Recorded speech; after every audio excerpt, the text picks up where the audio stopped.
This is the Comics Alternative Interviews, another conversation with Tillie Walden.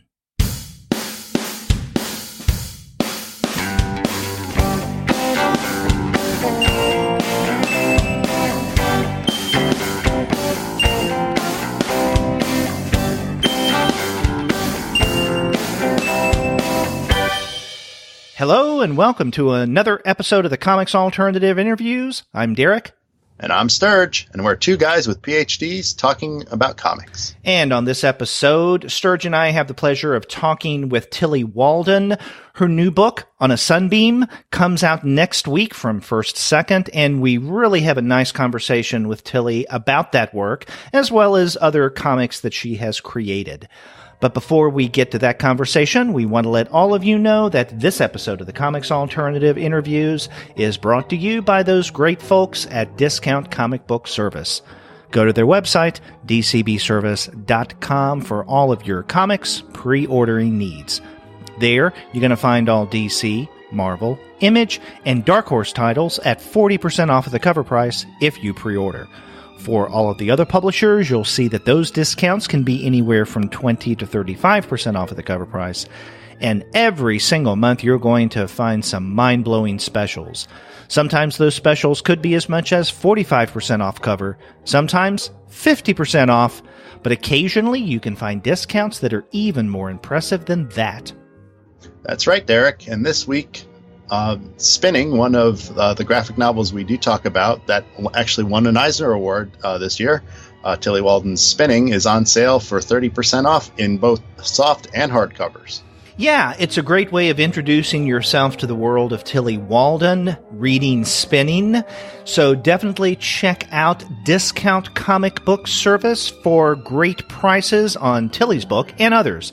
That's dcbservice.com. You gotta go there for all of your comics pre-ordering needs. And after you do get your titles there, please be sure to send them an email and tell them that the two guys with PhDs sent you. That's right. Sterg, this was a fun interview with Tillie Walden, and it was special in a couple of senses. One, as listeners may know who listened to my very first interview with Tillie back in 2015, we were the first podcast to talk with her as a creator, so that's always stuck with me as special. But also, this interview was special because it was your very first interview for the Comics Alternative. See, it's our second first, and the book is from First Second. Oh, there you go. Wow. I didn't think of it in those terms, and I'm glad that you cleverly spun things in that direction. Hey, never miss a palindrome. That's what I say. But yeah, we had a really nice time talking with Tillie. She is a very forthcoming author. Really told us a lot about not only her experiences with On a Sunbeam, but also with her publishers, Avery Hill and First Second, and her fan base, which, as I mentioned at one point in the interview, is quite vocal and extensive. Oh, yeah, and it was a thrill for me. I mean, I've been a fan of her work, the works that I've read. I mean, I think she's just one of those just amazing new creators, and I'm really looking forward to what else she puts out. Mm-hmm. Yeah. Well, let's go ahead and listen to that interview now. Sounds good.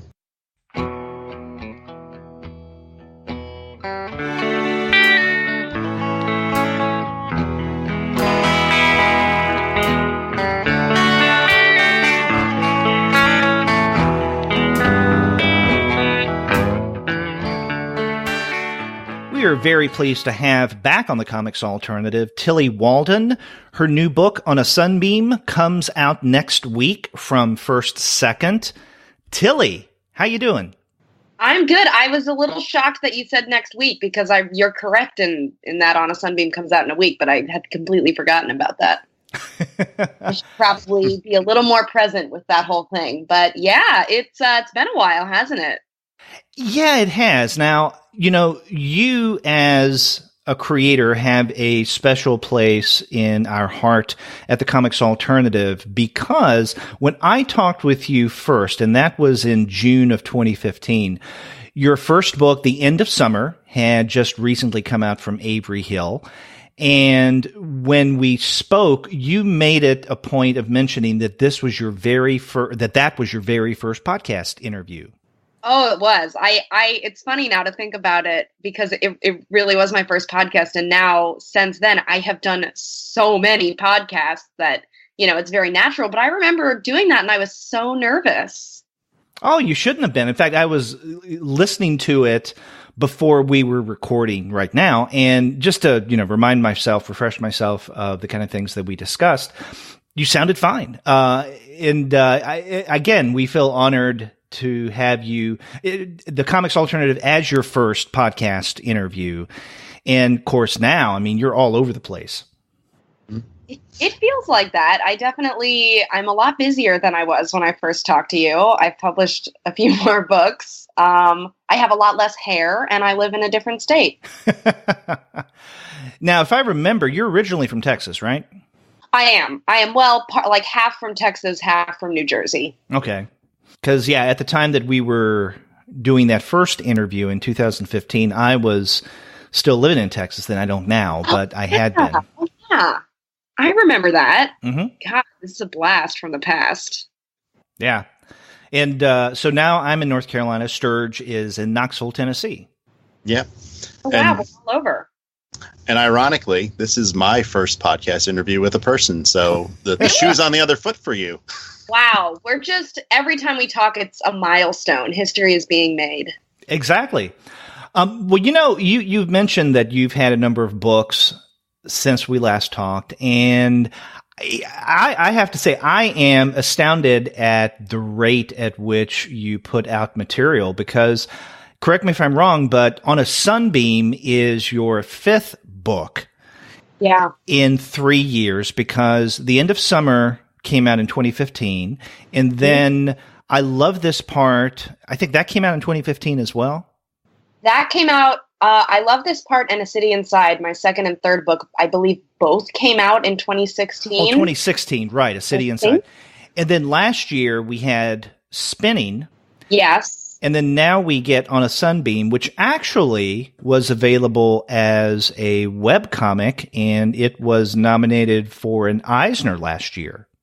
Yeah, and it's still available as a webcomic. Even though we're publishing a print version of it, it's going to stay online and available to read in full. Yeah, and that is actually one of the questions I wanted to ask you, because I know that with some other first, second publications, if a comic had started off as a webcomic, then when they publish a print version of it, then I guess the publisher asks the creator to either take down the webcomic or to truncate it. Mm-hmm. That is what happens, and that was the precedent. But I, went into talking with them about On a Sunbeam knowing that I wasn't going to give up letting it stay on as a webcomic, because I remember the webcomic Nimona, how sort of sad I was when it was taken down. And obviously it's a beautiful book now. But I don't know. I felt like it was originally a webcomic. I felt like there was no need to take it down. I think a lot of publishers believe that if you have the whole book up, no one is going to buy the book. But I think that's just kind of dead wrong. And in fact, because the entire story is available to read for free online, people read it and then they're like, oh, and now I want a version of it. And then they become really engaged with it, and they want to hold it in their hands. And I like it because not everyone can afford like a $25 book. It's, and On a Sunbeam especially, it's a big book. It's expensive. And a lot of the people who read it are teenagers. And unless they're going to like steal their parents' credit card or get a part-time job, like I don't know how they're going to get that. And it was important to me to make it accessible. Yeah, you mentioned Nimona as an example of a webcomic that got a lot of traffic, and then when the print version came out, she truncated it. Yeah, and I guess from a sales marketing standpoint, that makes sense. That also happened with a fellow first, second publisher, Tony Cliff. I remember his Delilah Dirk books were first online, and then when first, second began to publish them, then he only included, I don't know, the first several pages of that. And again, that was what the publisher wanted. So I'm glad that your On a Sunbeam is still available, for the reasons that you'd mentioned. And you also said something about this being a really long book. I'm holding a physical copy in my hand, and How'd you get one? First Second. We're on their mailing list. It's over 530 pages. I have to tell you, I first read this as a webcomic a couple of years ago when it was nominated for an Eisner. And in fact, it was weird because we did a special episode of our webcomic show devoted to the Eisner nominees. Oh, yeah. And the weird thing about On a Sunbeam, it is, in every sense of the word, a webcomic, but they nominated it under Best Digital Comic. Oh, my God. And we commented on that. We said that the Eisners, that year, I think, was the first year that they had separated digital comics from webcomics, but they had no clue, apparently, the difference between the two. And so, as much as we enjoyed On a Sunbeam, we were a little uncertain about the categorization. But getting back to my reading of On a Sunbeam as a webcomic, it just didn't seem as long reading it as a webcomic. And then I get my review copy of the physical hard copy On a Sunbeam through the mail. It's like, oh my God, this is a brick. Yeah. Yeah. Also, I have to back up and just express how angry that categorization made me and how angry I still am about it, because it was just such a stupid fuck up. Like, could they have just asked one person who read webcomics or knows what the internet is to talk about those categorizations? I mean, they put me, I don't want to I'll get ranty, I'll get upset. Because it was wrong. I was in the wrong category. I should have been in webcomics, not in digital comics. But life goes on, and I do have an Eisner now, so I'm a little less bitter. And yeah, it is funny. Like, people read the webcomic, and I do think there's something about the internet where our minds are a little incapable of actually keeping track of just how much we're taking in. I think, and because there's no movement, like when you're holding a book and you physically turn the page, that's something that really gives you a marker of how much time is going by, how much, and how much sort of art there is. It gives you, kind of quantifies it. I don't know if that's the right word. And with the internet, because it's all scrolling, you just kind of flow from page to page to page without really knowing just how many pages there were. And I would post on onasunbeam.com, I would put like a 40-page chapter up, and people would read it in like 5 minutes and be like, where's my next chapter? And it's like, do you understand that was a 40-page chapter? And it's so funny. And now that it's a print book, people are actually seeing like, oh, yeah, it was actually really, really long. And it was like, yeah, it is. And that's the pared down version a little bit. We cut some stuff. Yeah. So how different is the print version of On a Sunbeam from the webcomic version? So they're the same. Basically, what happened is I published the webcomic in this very, in a very different process from how I would normally approach a book. I just kind of drew it and posted it without really, making it very finished or editing it.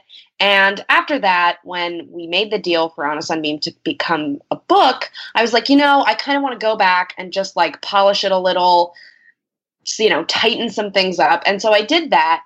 And that is the version that is online and in being printed. And not a soul noticed that the comic changed like overnight. It's sort of hysterical that no one noticed. I noticed, of course. So I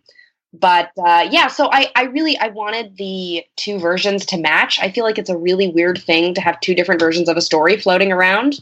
I think that's like a little confusing. And because I wanted it to, be the same as, what am I trying to say? Like how I don't want it to be that the webcomic is like a lesser version of it. You know what I mean? Like I want the full true story to be available. And so it was important to me that they match. What possessed you in the first place to make it a webcomic? Why? Because you had a whole bunch of different things in print versions. Why a webcomic? Yeah, it was really just because I'm impatient. Seriously, the publishing industry is slow. And especially now that I work with First Second, which is a bigger publisher than I initially started out with, a book has to be done a year in advance. And then so you finish this book, you work really hard on it, you're thinking about it, you're, it's sort of ruling your entire universe, and then nothing happens for a year. And then, people talk about it and it gets published and people can read it. And at that point, I'm working on something else and I've forgotten about it. And it's this very weird process that doesn't always sit right with me. I don't love how the timeline of that works, but it's what I have to deal with. And so after I published Spinning, I was like, I want to do more print books. I want to make more books with First Second, but also I have this idea for this space story thing, and I don't feel like waiting. And I also don't feel like going through all these layers of kind of gatekeepers and contracts. And doing a webcomic is very freeing. There's no barriers. There's no time limit or timeline. It's all about just creating something in your own way and just putting it up online, and that's it. And I loved that, and so I did it as a webcomic just to sort of get this story out of my system and not worry about having to sort of bring all these other people in on the process. But I knew, I still knew that ultimately it would be published as a book. I hope, everything I put online, I always want to see in print. I feel like, and it's weird. I don't read webcomics. I'm not even much of a fan of webcomics because I don't like reading on a computer. So maybe that sounds strange. So I'm always wanting things to come into print. But the fact that I could make a webcomic and just get it out there right away was too good of an opportunity to pass up. Mm-hmm. And Tillie, one of the questions I have too, I mean, I sympathize with you. I've had books published and it's one of those things where it just seems like it's in limbo and you just wait months and months and months and then something just shows up. And, but, and I always think about the editors and what they ask for. They want to make sure, on my end, it's like they want to make sure the references match. They're looking at the grammar and things like that. I'm kind of curious about the editorial input on the transition from a web comic to a print comic. What do they ask you to redraw panels? What kind of requests do they make, if any? So this was the editor that I had worked on with Spinning, Connie Shu, and we already had a lot of trust between us and kind of a rapport and a way to communicate. And so when we were looking at Sunbeam, it was like we both sort of knew. It's like we were thinking the same thing. We both kind of knew what we wanted to do. I wanted to polish it. She wanted to take a closer look at the story and make sure all of it fit together so it would be super clear what was going on. And so we did that. I redrew some stuff. I recolored some stuff, sort of fiddled with things. And it wasn't a lot because it didn't take that long. I'm recalling when I did it, and I think I was in Germany at the time, and I just remember sort of sitting down for a few days and just kind of going over the comic and listening to the ideas that Connie had, and that was pretty much it. And I'm very comfortable redrawing things, and that's not the case, I think, with a lot of artists, because it can be really, comics take forever to make for people, and it can be frustrating to make a graphic novel and then have to go back and redraw 30 pages, and a lot of times it's not worth the time. But for me, I really want to make the best book I can make. So if Connie says to me these 10 pages could really use a second look, then I'll bite the bullet, I'll toss the art and do something new. Mm-hmm. And this is a question. I work with occasionally with an after-school comics club, and they do one of their projects is, they're high school students, and they work to make their own comic book. And I'm curious about the kind of format that you use to do your art. Do you do physical copies? Do you do it electronically? And then once you get there, what format do you submit the work to make it work? I'm asking because I know on their end, one of the biggest frustrations is for the publisher, which is a teacher, is that the students submit everything in all kinds of different formats, and she has to kind of make it uniform. Yeah. And I've taught before, and what I end up doing with my students is that I physically hand them pages with the outline of the size of the page they're going to use, because even if I tell them make a 9x12 comic, they won't listen to me. They won't do it. I have to force them to be uniform. But yeah, I work traditionally. I draw on Bristol board with pens, pencils, watercolor, whatever. And then I scan that in. for On a Sunbeam, I colored it digitally. I would have enjoyed coloring it traditionally, but I just didn't have time. So it's kind of this mixed process for me. A lot of it's just on paper. And with every book, I usually work at a different size. Like Spinning was very small. Sunbeam was a lot bigger. The book I'm doing right now is kind of in the middle. And all that really matters is just that within a book, there is consistency in the size and in the style. And, but like project to project, I think, everyone should feel totally comfortable playing with the size they work at. I think a lot of cartoonists think that there is like a perfect size, or that once they start working one way, they're never going to switch it up. But I think it's actually really good to try out working in different ways and at different sizes. And like people ask me all the time, how do you work so fast? And I never really know how to answer that question. But one of the things that I always say is that work small. The smaller you work, the sooner that page is going to be done. There's this like image, and I'm sure you guys have it in your mind too, of like, the old school cartoonist with this giant piece of paper making a comic. And then there was this idea that like when you draw really big and then you size it down, it looks better. But I actually think that's kind of bullshit. Doesn't matter at all. I draw at size and it looks fine. So we just need to like throw out all this bad information about working at what sizes, what size works, because comics are very flexible.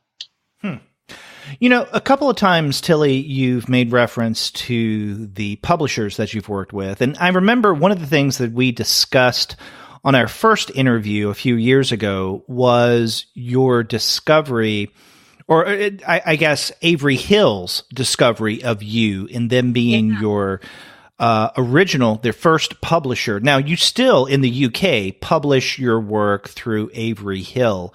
And at the time, I recall that they really didn't have much presence in the U.S. And then I think about a year later, they were able to get Retrofit Big Planet to distribute the Avery Hill books. And that was a big deal because, let's say if you go to Amazon.com and search now for your books through Avery Hill, you can find them. But then you came, I guess, was Spinning your second book? It was, yes. Okay.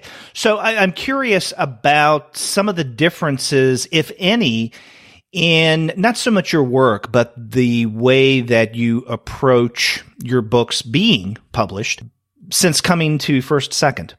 It's a very different process working with a small publisher versus a big publisher. I almost wish it was more similar, but it's not. It's really like, Macmillan and First Second is a company, and it has this sort of backbone and this structure, and a smaller company like Avery Hill doesn't. But with that, there's always pros and cons, right? Because with Avery Hill, one of the beautiful things about working with them was that, like, when I did my second book, I love this part. I hadn't been planning to make a second book. I just sat down one day and did it, and emailed Ricky, who is the co-publisher, and was like, I made this thing. And he was like, great, let's publish it. And like literally a few weeks later, we were designing the cover and finishing it up. So there's that flexibility. And then, but there's also with First Second, there's a lot of support. Frankly, there's a lot more money. But it's a challenge for me because I love them both. I really do. Both Avery Hill and First Second support me and support my work and support my vision. I've never had a point with any of them where they have, really disagreed with me or not wanted me to create something. All they want for me is to just keep making stuff. And I'm really lucky because that's not the relationship everyone gets with their publishers. I have a really solid relationship with these guys. And as far as like how I approach the work with the different publishers, it's really the same thing. What changes is the timeline and a little bit with how the book is published, and the book design somewhat. But as far as the story goes and the drawing of the comic, it's all the same. It's just making a story and getting the art done and just finding a way to sort of let the pages really express what it is I'm trying to say. On the topic of Avery Hill, that reminds me that Probably what I should do is to send out a big thank you again to Katrina Chapman at Avery Hill, because had it not been for her reaching out to me a few years ago about the end of summer, I would not have known about it, again, because I really wasn't aware of not only Avery Hill Publications, but Avery Hill at all. So if you're listening to this, Kat, thank you very much. And, we should also mention that Kat has her own book coming out in November. Follow Me In. Yeah. Kat, to use a word that Kat uses a lot, Kat is brilliant. Mm-hmm. And Follow Me In is amazing. And Avery Hill has multiplied in size. And you were talking a little bit about their distribution earlier. They don't even use the retrofit thing anymore. I don't believe they have US distributors, and publish more and more books every year. And, whenever creators come to me and kind of want to start out, I think starting with smaller publishers can be a wonderful thing, because there's so many of them, and they're so adept at just kind of helping out creators who are working for the first time. Well, Tillie, we've been talking in some ways kind of, I guess, around your new book on a Sunbeam, although I feel kind of weird talking about it as a new book since it's been a webcomic for a while. No, it is new in the world as a bound book. It can be a new. That's right. So we've talked about it, but let's really get into the nitty-gritty of On a Sunbeam. And this may come across as a predictable question, but how would you encapsulate the story On a Sunbeam? Lord, with all of my books, On a Sunbeam is the most challenging for me to talk about in such a bite-sized piece, probably because it's so gigantic. But it's if a 20-year-old lesbian from Texas decided to make a sci-fi book, I feel like On a Sunbeam is exactly what you would expect from that. It's about, queer women and people in space. There's two different storylines. One of them follows this girl, Mia, in her days in boarding school in space, which definitely comes from the fact that I have always wanted to go to a boarding school. And then the other arc follows Mia when she's a little older, as she lives and works with this crew of women and queer people as they restore ancient buildings floating around space. And, it's about Mia and her growth, and how she connects with these other people. I think it's a little bit about history and love, and is very much my interpretation of what sort of sci-fi and outer space can be. And I don't think it really jives that much with classic sci-fi at all. I mean, they breathe in space. There's trees everywhere. I don't really care or worry about the science of that. I feel like, to me, outer space is just kind of a giant playground. And I just kind of wanted to use it as a backdrop for this story. And that's kind of On a Sunbeam in a nutshell, but I should probably come up with a better way to describe it before I leave in like a week to tour with it. I mean, for me, it's one of the things I loved about the book too, is that it's sci-fi, but that a lot of the sci-fi is very organic. I mean, like the spaceships... The spaceships looks like beautiful goldfish, and things look like trees. And what were the inspiration? What inspired you to go in that direction? What kind of sci-fi made you make this kind of sci-fi? Well, I love that you use the word organic. I think that's a great way to describe it. And I think a lot of it came from the fact that I really haven't seen many of the classic films. I only have seen a part of Star Wars because a friend made me watch it, and I think I saw a part of 2001: A Space Odyssey.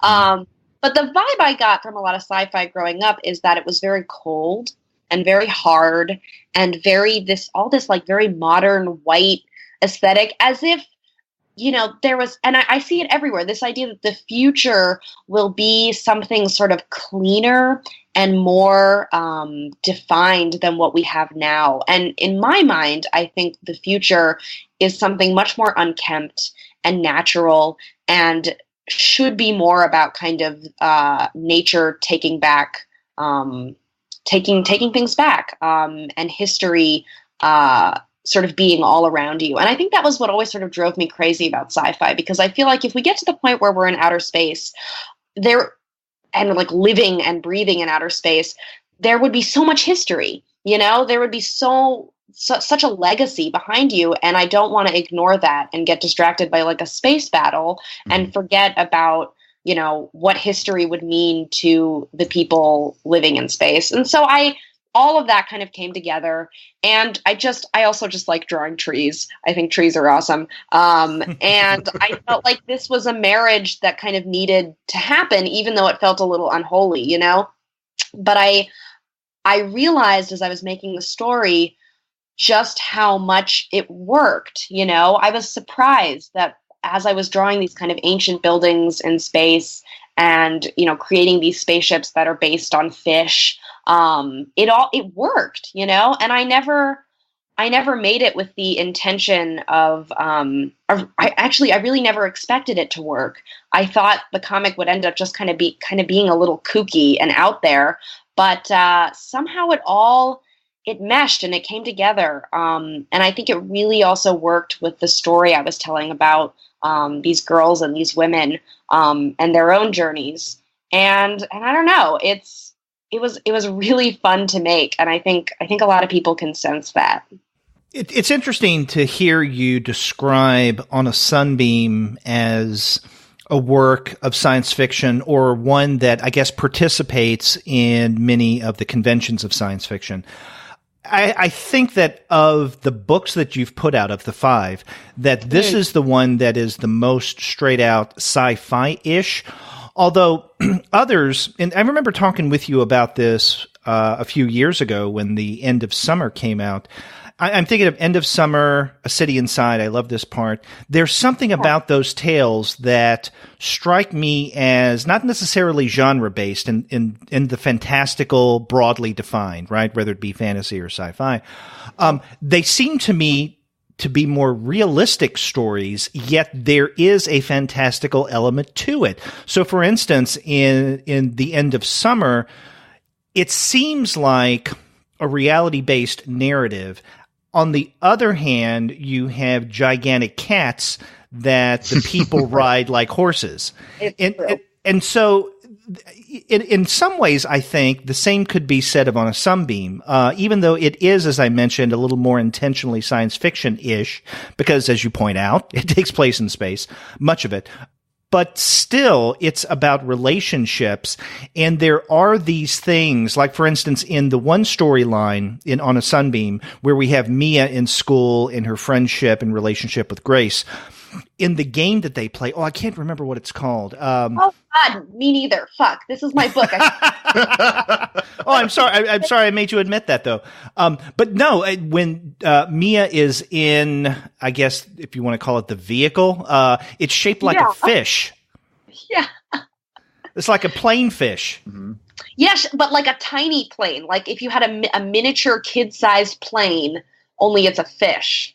Yes. It looks like one of those carts at an amusement park just got away from the gizmo it's attached to, and you can fly it around on your own. Exactly. So I think with the exception of Spinning, which is more outright autobiography or memoir, there seems to be, to greater or lesser degrees, a spin of the fantastic in your narratives. I think so. I think how I sort of see it is there's just kind of always this slightly otherworldly quality. And I think in all my work, when I have a fantastical element or something that is maybe like, you know, magical realism or something like that, like the giant cat, or like the fact that the school sport involves riding in these like go-kart fishes and chasing around little balls in tunnels. Also, I have yet to ever figure out how they fit all those tunnels in the school, but we're not going to worry about that. I always think about it where I don't want to draw attention to the fact that there is this kind of magical element, because I think if you present a reality to the reader, even if it doesn't actually reflect what reality is, it becomes that reality, you know? Like if a character doesn't doubt or is confused by the fact that there is a giant cat right next to him, then it becomes part of the world and part of the relationships. And I've always loved that. And it's something they do all the time in Studio Ghibli movies, you know, like in the movie Castle in the Sky, there's never, they're like, oh my God, where's this castle? They're never like, wait, how does this castle actually exist? They just, all the characters believe in this reality. And I did that a lot in On a Sunbeam, where I never had Mia or Grace really doubt what was around them or what was happening. And all the doubt came from, real life things like relationships and growing up, and not about the fact that there's flying fish everywhere. Lux, that's the game, right? Lux, well there done. you go. Good job. Yeah, that's funny that you referenced those Studio Ghibli, right? Yeah, Ghibli. Just because those are one of those. I have two little kids, and with one of them, we just read. Well, not just read, but I had read. What's that book called? Rosalie Lightning, which is that Tom Hart book. Yeah. Mm-hmm.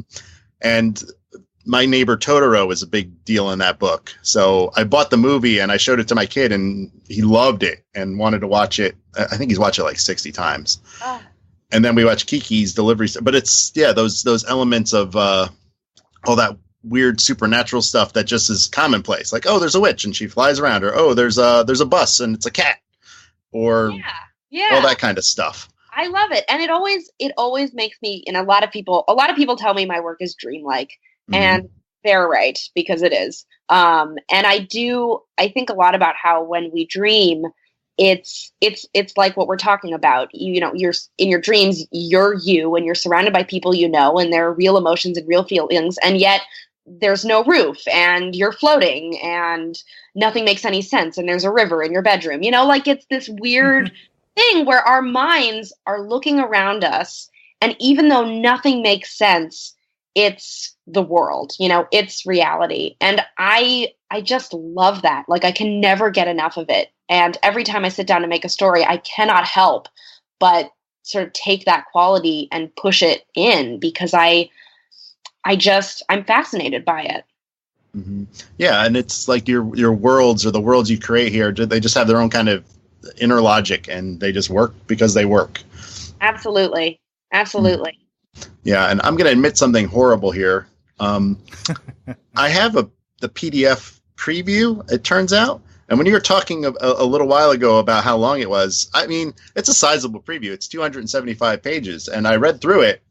And when I got to the end, I mean, it ends at the end of chapter 12, which I just learned because Derek mentioned you mentioned that was about 550 pages long, the whole thing.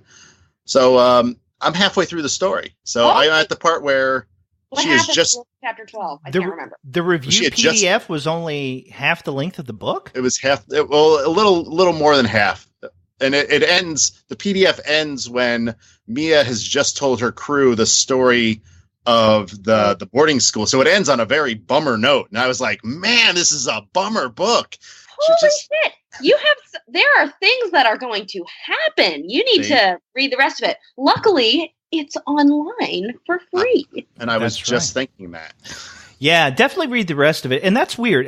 Okay, now I know that I uploaded the PDF version into the podcast Dropbox folder, which is how you had it.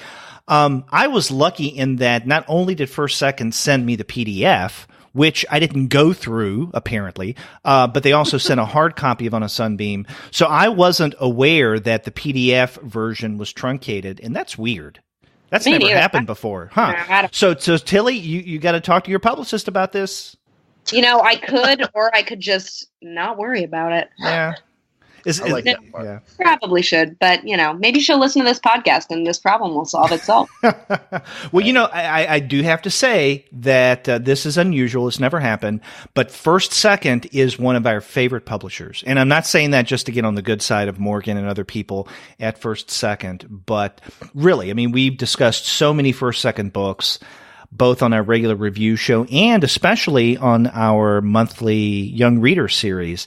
And they're just fabulous. They work with us, and they've never let us down, and we love their texts. I love them to pieces. And I echo that, too. I mean, I have a blog where I review things, and they send me review copies of lots of books, and their books are, I mean, I think it's top-notch. They're kind of the upper echelon, I think, graphic novels in America, anyway. Mm-hmm. Oh, yeah. It's I mean, and they started the young adult genre of graphic novels. Like, it all really began with American-born Chinese, and they literally created that market. Mm-hmm. Or they found it. Or they found it, right? Exactly. Who knows? Yeah. It's interesting that you mentioned American-born Chinese. That reminds me, where I used to teach, I had a colleague whose field was children's and young adult literature. Mm-hmm. And in her course, she began using every semester, she would use one graphic novel, because this was back in, 2006, 2007, where graphic novels were starting to become more prominent, more the norm, especially in younger reader type courses. So she felt that she needed to include a graphic novel. She would include Mouse because that's what she knew. And I thought, even told her, it's like, I don't know if that's necessarily a book for younger readers. Maybe you should choose others. And there were quite a number of other books for younger readers at the time, graphic novels. She just didn't know about them. But of course, Mouse tends to consume all the air in the room, right? Because when people think of quote unquote serious literary graphic novels, they think of Mouse. And I think later she ended up using American-born Chinese, much more appropriate. I would argue not necessarily a book for younger readers, but one that younger readers could definitely appreciate. And that was more in line with what her course was about. But yeah, Mouse was kind of a strange choice. But then again, it's one of those, if you don't know comics or graphic novels, whatever you choose to call them, that's something that, because of its popularity, is going to immediately come to mind. Yeah. Oh, always. Whenever I'm like in a room with people who have no idea what it is that I do, there's always one of them who is like, oh, like Mouse? And I'm like, yeah, close enough. Yeah. Sort of. Yeah. And on the one hand, that makes sense. On the other, it kind of bugs me because. Oh, I know. Me too. Yeah. And we won't, I don't want to, trash Spiegelman or anything, so I won't go any further. No, Mouse is brilliant, but it has become, for people who don't respect comics, they respect Mouse. And it's like, wait a second. Why don't you just respect the medium as a whole and don't treat this book as an exception and rather as just a piece of a very wonderful industry? Yeah, and for me, it's partly they don't seem to respect it because it's comics. They seem to respect it because it's a Holocaust story. Yes! That's important. Exactly. Mm-hmm. Yeah, and I just have a question. I guess this is just cooking around in my head, and this might be something you've answered a million times in the past. Yeah. But I mentioned that comic book club I worked with. And one of the things that always surprised me about those kids is that I went in expecting, Spider-Man and then superheroes. And that's really not what they were writing or into at all. There were a lot of like Pokemon looking things and like werewolves and marshmallows with capes and things like that. And I'm just wondering, what were the comics that you could gravitated to or that you continue to gravitate to right now? Right now? Sure, or before, like what were the seminal works for you? Well, all my seminal comics were manga, because that was what my dad bought me. So like Buddha by Osamu Tezuka, Dragon Ball, Hunter x Hunter, a lot of the really kind of classic, gorgeous manga that helped sort of bring it over to the U.S. So that got me started in comics, and I answer this question honestly, but I get varying reactions when I do answer it. When people ask me about what comics I read now, because I don't read comics now at all, because this is my full-time job. It has been for a few years now, and I spend so many hours every day with comics that when it's time for me to relax, the last thing I want to do is read a goddamn graphic novel. I really don't. I know of cool books that are coming out now because obviously I keep up with, a lot of artists who are sort of in my circle and with First Second and all that. But my God, it's like painful for me to read comics right now because all I can see is just like, oh my God, like the line art and the lettering, like how long did that take them? So I don't have an answer for you as far as comics I read right now. Hey, I think that's a great answer. Yeah. I hope so. I've gotten some shit for it at times, but that's okay. Yeah, I hear that every now and again from creators when I interview them or talk with them. Sometimes interview them, I guess, officially for the podcast, but then maybe informally talking with them at cons, that they say, I just don't have the time, or maybe for other reasons, like they don't want to necessarily see what other artists are doing because they don't want it in any way to influence what they're currently working on. I get that. And I'm definitely, I can be very easily influenced by other artists who I love. And I think what bugs me, and this is what has happened in the past, is I think people have said to me, or subtly said it about me, that, if you don't read comics, your comics can't grow because you're not learning from the medium. And I think for my comics to grow, I need to learn from other mediums, like prose and poetry and film, and just the world around me. And everything else besides comics hugely influences my work, and changes me. And I actually, whenever I teach, and I teach every summer, these comics workshops, I am constantly getting on my students to put down the comics for 5 minutes and look at photography and painting and printmaking, and poetry and all these other things where there's just so much information sitting right there about creativity and storytelling. And I think it gets forgotten about because it's this weird thing when you go from a fan of comics to a creator. Those are very different modes of experiencing comics. And I know I have a lot of students who try to be both at the same time. And I think it's possible, but it can hurt you sometimes because then you're sort of trapped in this bubble where all you do is read comics and draw comics, and you're not actually getting outside of yourself at all. Well, you mentioned being trapped inside of a bubble. One of the things that impressed me about last year's book, Spinning, was that you left, I don't want to say whatever bubble you may have been in, because I never thought that you've been in a particular bubble.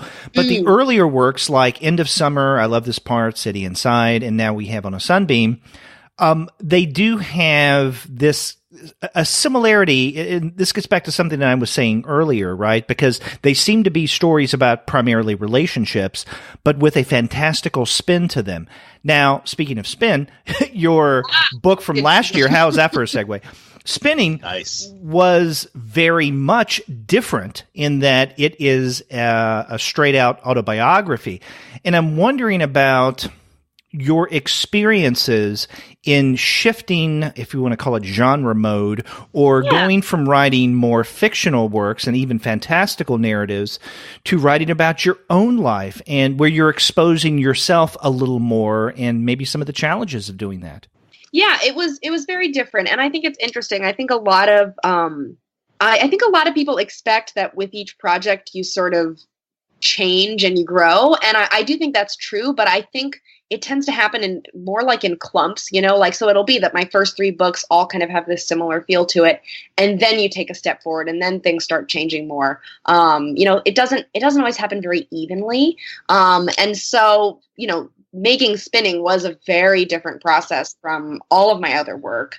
And it always will be because it was a memoir, and I wasn't able to hide in fantasy or magic. I was sort of forced to stare at myself and stare at my experiences. And it was really fucking hard. It was a hard book to make. It was a hard book to have come out. And I feel stronger for having done it. And I feel sort of more resolved in my voice as an author and just as a person. And the process of the way making those pages felt very different from how it feels to like draw the pages for I Love This Part or something, or on a Sunbeam, because when I'm drawing on a Sunbeam, it's all about how much can I make out of nothing, like starting with a blank page and like, how can I create a whole world with nothing but my mind and this pen? And with Spinning, the world was all already written, the world was already there. Those memories were already there. The ice rink just existed already. And the challenge was instead, how can I look at what is already there through a different lens and with more sympathy and more understanding than I have in the past. And so it was very, very different. And quite a challenge.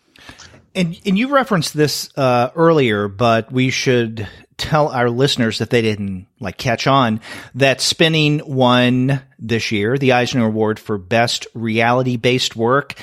Congratulations. Thank you. It was nominated for both Best Reality-Based Work and also, I think, Work for Teens.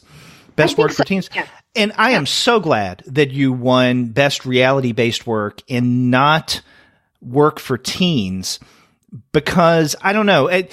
I didn't want Spinning to be pigeonholed into a particular, let's say, a young reader's ghetto. And I don't mean that in a negative way, but I get what you're saying. Yeah, and it tends I think at times, if something wins an award or is nominated in a particular category for younger readers, then people may think of the text only in those terms, especially people who aren't familiar with comics as a medium. And I remember that's something that we actually did talk about on the Comics Alternative last fall on a regular review show. I wanted to discuss Spinning.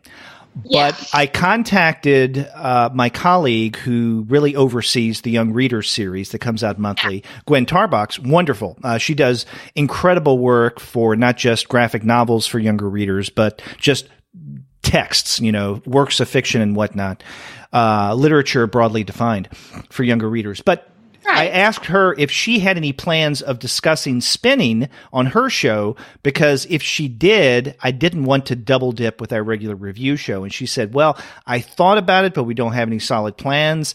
And so I, as the producer of the show, made an executive decision and said, good, we're going to discuss it on a regular review show, because I didn't want to relegate it just to the younger reader show, although it would have fit in really nicely there.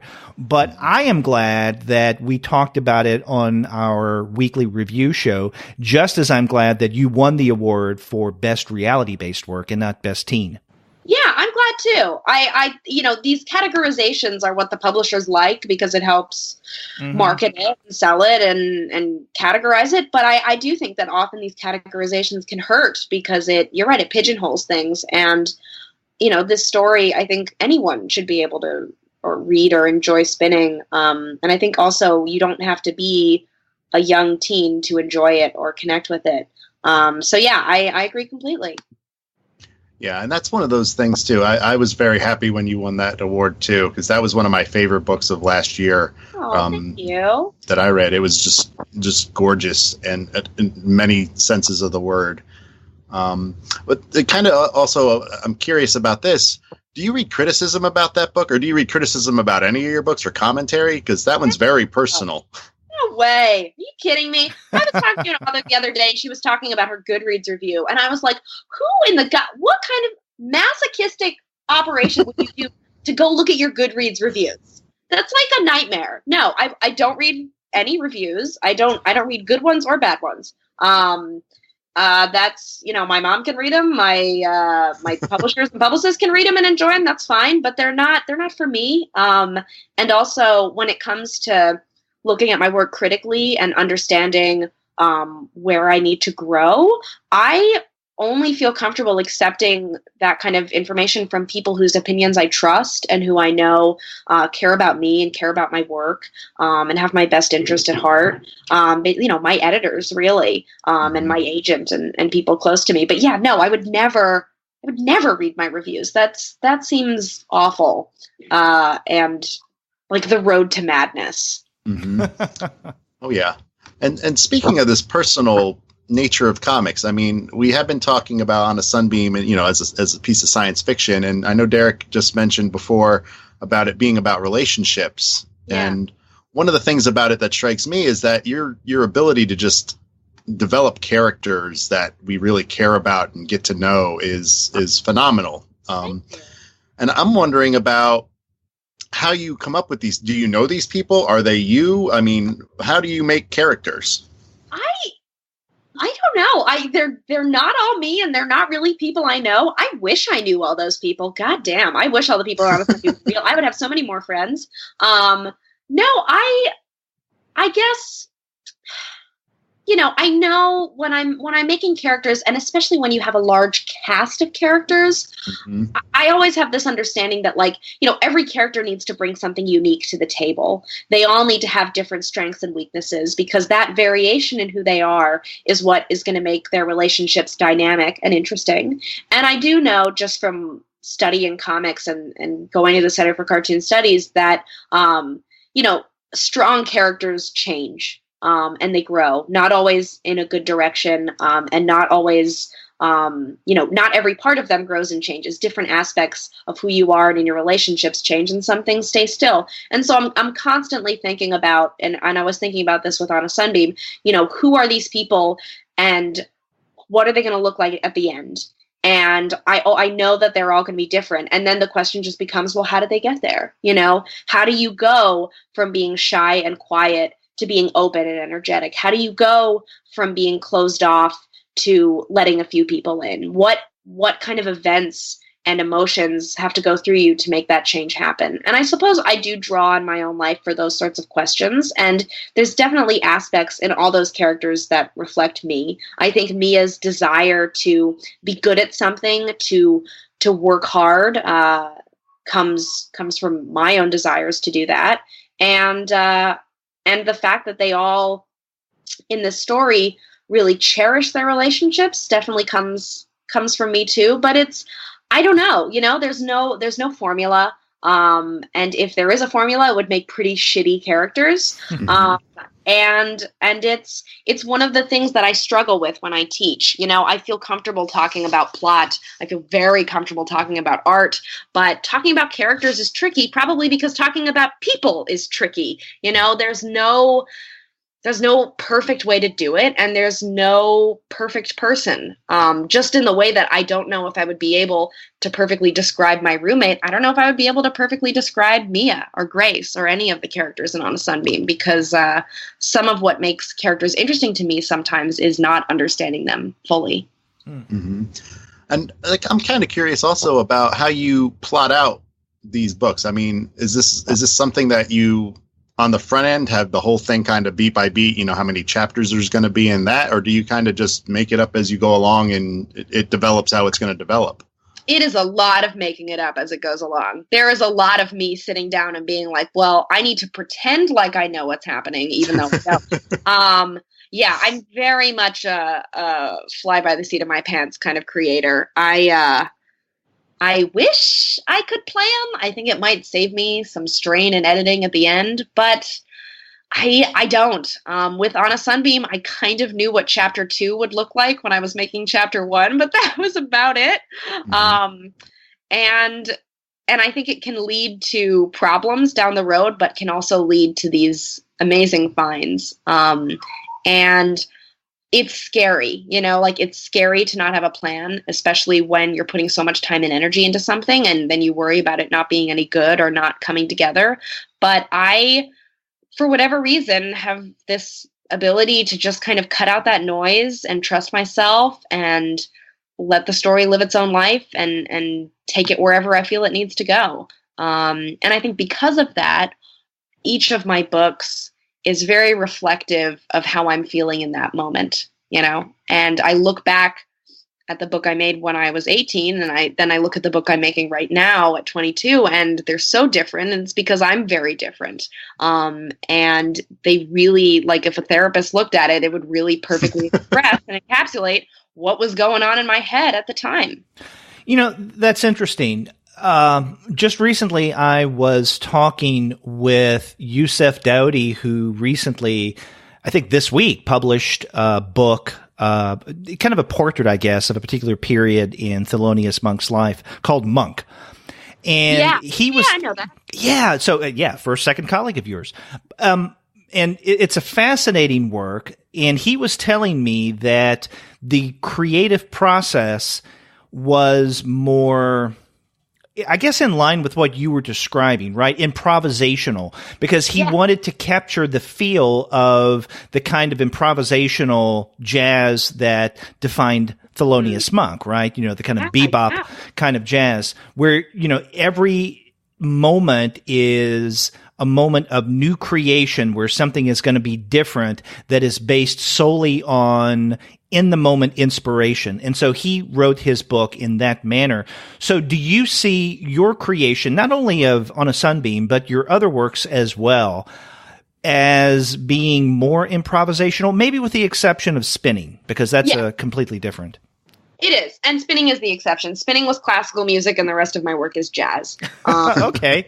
That's a good way of putting it. Yeah, that's always how I've thought about it. And I was a musician for a long time, so I do think a lot about music, and I think about just the different things you learn from when you sit down and you learn a piece versus when you just sit down and let yourself play whatever you feel. It's they're remarkably different experiences, just like those books are remarkably different experiences. And I totally relate to how Monk was made. I love the freedom of creating a work that's somewhat improvised, and I don't think my editors like it that much, but you know what? That's okay, because they're gonna bite the bullet and help me polish it when it's all done, because that's, and that's a reality of working in this way, is you're gonna have to edit. If you want to be free when it comes to your plotting and making your graphic novel, go for it, but then don't get upset when someone asks you to redraw something or to rethink something.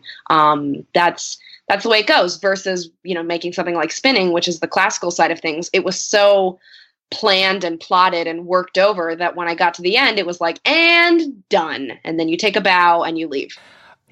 Something else I wanted to ask you, and I guess this is not so much a question relating to On a Sunbeam, but just to your work as a whole, and also your, I guess, relationship with your reading audience.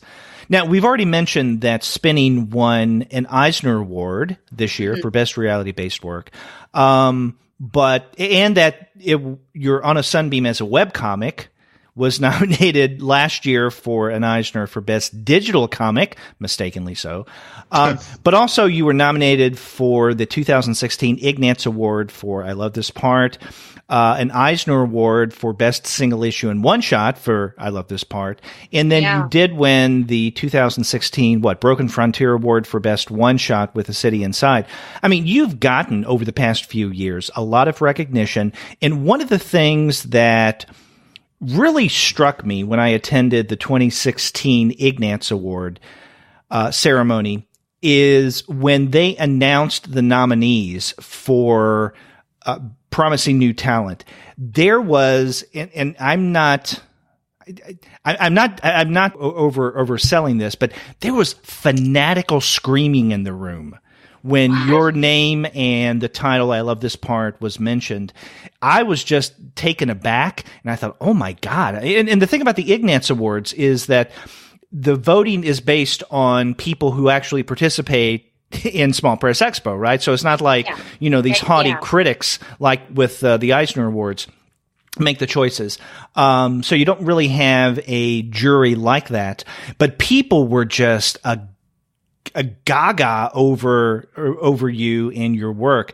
And that really made me wonder, I mean, what kind of audience reaction do you get in your work? I mean, do you get readers emailing you constantly when you go to conventions, when you go on book tours? I mean, what is the response? Yeah, it's large, and it's constant. I'm surprised to hear that. I so desperately wanted to go to the Ignatz that year, but in a hilarious twist of fate, I didn't get into SPX that year. Yeah. Sorry. And I was this close to emailing them. So, you apply for the lottery. That's what I did because I didn't get an invite or anything. I don't think they were really aware of who I was yet. And it was before the Ignatz thing had been announced. And I almost emailed them to say, I have this feeling that I'm going to be nominated and I really think you should give me part of a table. But I didn't because I was a little too nervous and a little too young. And then, of course, I got 2 nominations and I didn't go because at the time I couldn't afford a plane ticket. So I'm really bummed I wasn't there. It sounded like a great night, and I'm glad to hear that, I got that reaction. But yeah, it's a lot. I have had an overwhelmingly positive response to my work. People really like it. And there are some people who are really devoted to me and devoted to my comics, and I deeply appreciate it, but I do sort of step back from it most of the time. I don't let it in very often, even though I do get a lot of emails and a lot of messages. I don't always respond because it's very overwhelming for me. And because also I'm a very vocal and out of the closet lesbian, I get a lot of feedback from very, very sweet queer teenagers who are just looking for someone to help them out and to support them. And I want to help everyone, and I want to be there for everyone, and I can't. I really can't. And because in my work, I am so vulnerable, a lot of people are vulnerable with me. And it is it's a beautiful aspect of what I do, but it becomes a lot really quickly. And going on tour is a challenge for me. The spinning tour was hard because it was like that moment at the Ignatz Award, only constantly and with more sad stories about people's lives. And I don't know, I'm still struggling with it. I don't entirely know how to deal with it. I try to just tap into how grateful I am and how much I appreciate it, and also set some boundaries, because I don't think I would have the time or the energy to make these graphic novels every day at the pace that I make them if I gave myself over to my audience and to what is going on. And I have someone who does my social media for me. I don't, and like we said before, I don't read reviews. In a way, I'm very disconnected from what is going on and what people are saying about me. And that's kind of the way I need it to be right now. And again, I'm honored, and I'm not religious, but I do feel like the word blessed really does describe it. But it's something I haven't totally figured out yet. And I'm curious to see how in a few years I'm managing it and dealing with it, because from what I can see so far, it's only going to grow. I'm kind of curious too, when you're talking about, just the volume of work you've had come out in the last couple of years is, how long does it take you to make comics, or what's it like daily? Do you just sit down and knock out 4 or 5 pages a day, or how does that look for you? If my page deadline a day was 4 or 5 pages, I would leap with joy. That would be a beautiful thing. It is not. It is the first part of what you said. I do just sort of sit down and work every day. I go to a co-working space near where I live for writers, and that helps a lot, because I think a lot of people who are creative and work from home can go a little stir crazy. So it helps that I have somewhere else that feels a little bit like an office. But yeah, every day it's just pound out the pages, and I'm inspired 20% of the time. The rest of my life is simply just labor, which is what a lot of people don't know or understand. Making a graphic novel just simply requires a lot of time of sitting down and drawing, and I love it, and it's hard. And every day I make, with this book, I need to be making about 15 pages a day. Yesterday, I think I made 14. But I've been slow recently and only been making 8 to 10. But I'm speeding up. I'm getting my mojo back. And it's my existence. And every time it does get really challenging and I'm feeling God damn it, I do not want to wake up and draw a fucking car 50 times today. I think to myself about how I make a good living doing these comics. I feel stable. I get to write comics and draw comics about shit that I want to. No one is telling me what to do. No one is telling me I have to make this story. Everything I do is my own creation in my own world, and that's amazing. It's fantastic. I can work from anywhere. I can travel whenever I want. I have so much control over what I do, and it's wonderful. And when I remind myself of that, the fact that I have to get up and draw 50 cars hurts a little bit less. Tillie, a moment ago we were talking about the possibility or the potential downside of being pigeonholed as a creator who works who puts out works for younger readers and some of the limitations that may be in that categorization. A few times during the interview, you've described yourself and the kind of comics that you write in terms of queer relationships, you being, as you said a moment ago, an outwardly lesbian creator. You know, one of the things that I take away from in reading all the works that you've done is that the lesbian angle, really, if you want to call it that, or the aspect, is a part of your narrative, but it doesn't define the narrative.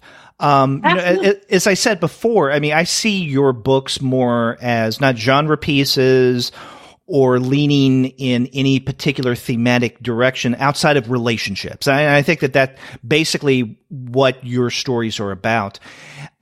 I'm thinking at the same time of another creator, someone who's also referenced quite a bit, Alison Bechdel, and it seems like her lesbian relationships are front and center. In other words, it defines the kind of work that she does. You can't think of Fun Home, you can't think of Are You My Mother, and you definitely can't think of Dykes to Watch Out For without thinking of that.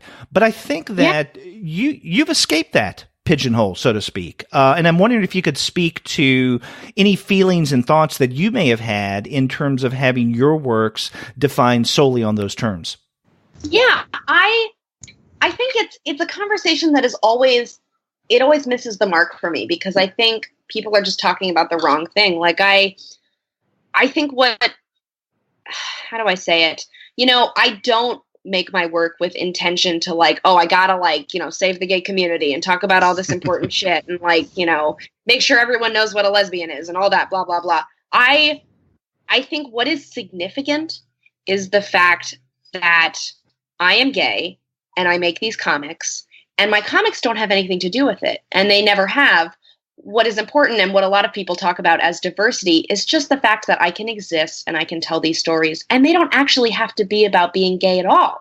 The fact that I'm gay and I'm making them makes them an act of support for my community. You know what I mean? Just the fact that I'm doing it and I'm the one behind it, that is advocating for queer people, but it doesn't actually have to be about that, because part of the problem is that people see me or they see my work and they want to define it in this really narrow way. And that's not at all what it is. And it's the problem with all minorities, is that not only do we want to define the person in this narrow category, we want to define their work as that too. And it's wrong in both sense, because even though I'm gay, I'm a lot of other things. And it's the same with my work. Even though there are lesbians in it, it's a lot of other things. You know, just like anyone who makes work, it's full of variation. And I don't ever really see my work in that way. I never really define my work in the way I define myself, because I think the fact that I make stories about anything is powerful, and that's giving power. That'll give power to other people like me who want to make stories, and that they should realize that they don't actually have to make a story about their coming out. They could make a story about dragons, and that's fine. You know, that too is an expression of self, and that's the beautiful thing. That's diversity, the expression of self. It doesn't actually matter what the story is about or what's in it, and yet that is where everyone is focused. That's what everyone talks about. They talk about the color of the characters and not the color of the person making those characters. And so for me, it's all about the creator and much less about the creation. Yeah, and you can make a car, and if you get sick of doing cars, you can make them into goldfish. Exactly. I would much rather draw fish than cars right now. God damn. Tillie, close to the beginning of our conversation today, you mentioned something about a project that you're currently working on. And I'm wondering what, if anything, you could tell us about that. I have terrible news for you, because I can tell you nothing about either of the books I'm working on. So more than one. Yes, we're in the multiples right now. And no, I can't say shit about it. And I really don't know when it's going to be announced. I assume pretty soon. I mean, I'm staring at it right now. I can see this book. It's tantalizing. I wish I could talk about it, but I can't. Just know that there are more things coming from me. And there are cars in them. Oh my God, this book is. I think I can say that there's a lot of cars. Tillie, it was really good to have you back on the podcast. As I said early on, you have a special place in our heart because we were your first podcast interview. Also, you were the youngest, and you still may be, the youngest creator we've ever spoken with on the Comics Alternative. Aw, how cool. I feel very special. And also, we get to see Tillie Walden and talk with Tillie Walden now as a seasoned creator of comics, and compare that with 3 years ago when your first book just came out and you were, I guess, a babe in the woods. Yeah, I'm like a grizzled old. You got scars and you carry a knife in your mouth. I do. I have much more rage towards the industry, whereas at the time I was so innocent, so sweet. Well, it's really nice having you back on the show, and I know you're busy, and I appreciate you taking the time to do the interview with us. Best of luck in terms of publicizing your new book on a Sunbeam, which comes out on October 2nd, next week. Goddamn. Sounds great. That's right, and I'm a big fan of your work, and this is my first interview, so thank you for being gentle. And also, this has been a thrill, because I do enjoy your work so much. Yeah, thank you guys for having me back. Thanks. Thank you.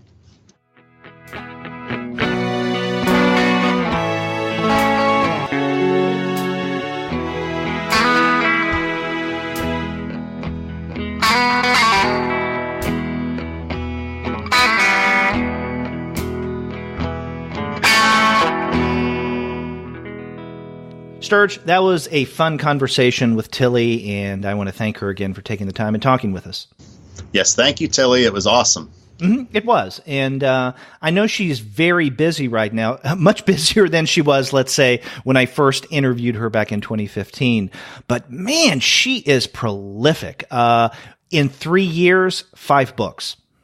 Hey, it's amazing. She's the Bruce Jenner of her generation. Yeah. And as she told us, she's working on 2 more projects right now. I look forward to finding out what those are when she can talk about them. Yeah, and I get tired just thinking about all that work. Yeah. But, if our listeners want to introduce themselves to Tillie Walden's comics, they can check out her website, tilliewalden.com. And as Tillie mentioned, all of On a Sunbeam is up still on her website. It started off as a webcomic. She didn't truncate it just because this new book is about to come out. So, I really respect her for that. So they can read On a Sunbeam, but I strongly recommend that they get a hard copy next week when it comes out from First Second. They can also get her book from last year, Spinning, at a 30% discount at Discount Comic Book Service. As we mentioned at the top of the show, if you go to dcbservice.com right now, you can find not only the paperback, but also a hardbound version of Spinning at 30% off of the cover price. That's dcbservice.com. Yeah, I know I'm looking forward to buying a copy of On the Sunbeam for me, because I like having a nice brick of comics in my hand. That's right. And you'll get the complete narrative, not the PDF that you mentioned. I won't think it ends on, well, I don't know if I'll think it ends on a bummer note after I read the whole thing. But no. Right now I kind of felt that way. Yeah.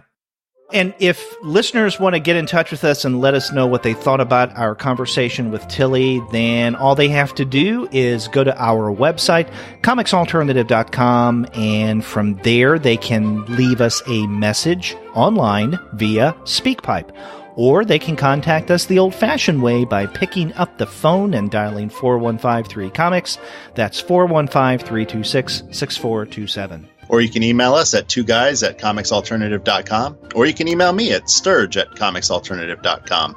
Or me at derek@comicsalternative.com. You can also find us all over social media and communicate with us that way. We have accounts on Twitter, Facebook, Tumblr, Instagram, Google+, Goodreads, Pinterest, YouTube, Slack, and Discord. You can subscribe to the podcast through Apple Podcasts. You can stream us on Stitcher. You can also find us on Spotify, on Google Podcasts, on iHeartRadio, and on TuneIn. But you can find every single one of our podcast episodes, as well as the reviews and comics-related commentary that we post on our blog, simply by going to our website, ComicsAlternative.com. That sounds great. Yes, and we will be back with more interviews in the days to come, so be sure to check back for those. Until then, I'm Derek. And I'm Sterg. Take care. See ya.